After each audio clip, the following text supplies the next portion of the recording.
ஆண்டவராகிய இயேசுவின் நாமத்தினால இந்த காலை வேளையில் கூட உங்கள் யாவரையும் வாழ்த்துகிறேன். கர்த்தர் உங்களை ஆசீர்வதிப்பாராக.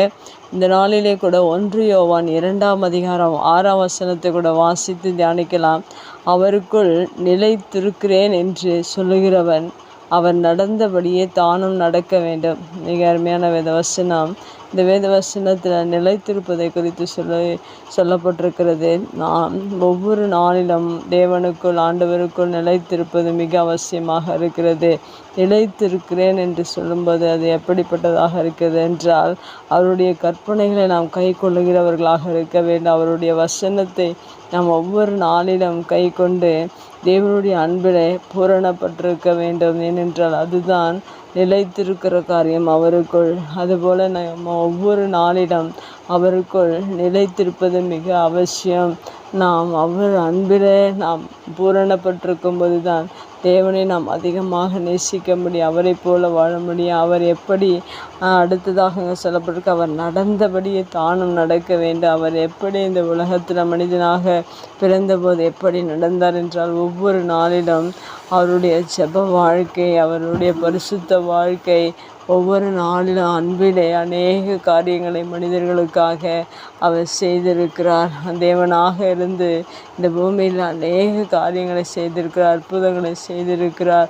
அவருடைய வல்லமையை இந்த பூமியில் மனிதரிடத்தில் காண்பித்திருக்கிறார். ஒவ்வொரு நாளிலும் அவர் ஜெப வாழ்க்கை ராம் முழுவதும் ஜெபித்திருக்கிறார், அதிகாலையில் ஜெபித்திருக்கிறார். அந்த ஜெப வாழ்க்கை போல் அவர் எப்படி நடந்தாரோ அதே போல் நாமும் கூட நம்முடைய வாழ்க்கையில் ஒவ்வொரு நாளும் இயேசுவை போல ஜெபிக்கிற பிள்ளைகளாக, பரிசுத்தமுள்ள பிள்ளைகளாக, தேவன் எப்படி அன்பாக இருந்தாரோ அதுபோல் நாமும் அன்பில் அவருடைய அன்பில் பூரணப்பட்டிருப்பது மிக அவசியம்.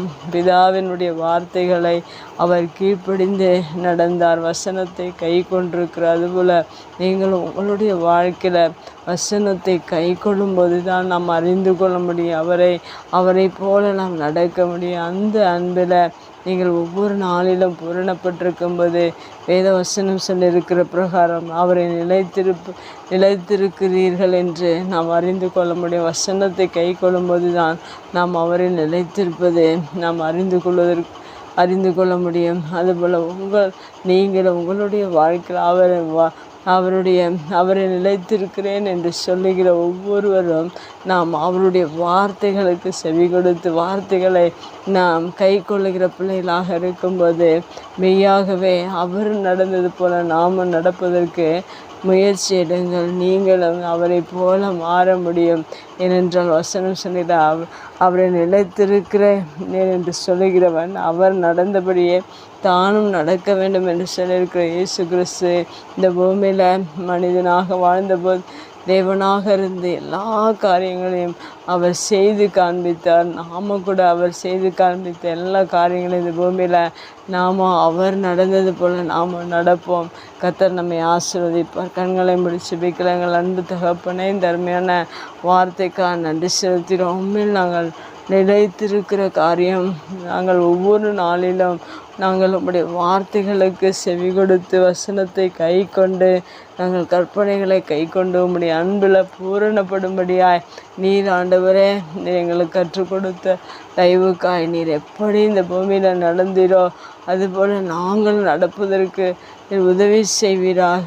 நாங்கள் ஆண்டவர் உம்மை போல பரிசுத்தம் உள்ளவர்களாய் உம்மை போல நாங்கள் பிதாவின் வார்த்தைக்கு நீ செவி கொடுத்தது போல் உம்முடைய வார்த்தைகளுக்கு நாங்கள் செவி கொடுத்ததை கை கொண்டு நாங்கள் நடக்கிற பிள்ளைகளாய் எங்கள் ஒவ்வொருவரையும் நீர் மாற்றுவீராக. இயேசுவின் நாமத்தில் ஜெபம் நல்ல பிதாவே, ஆமேன்.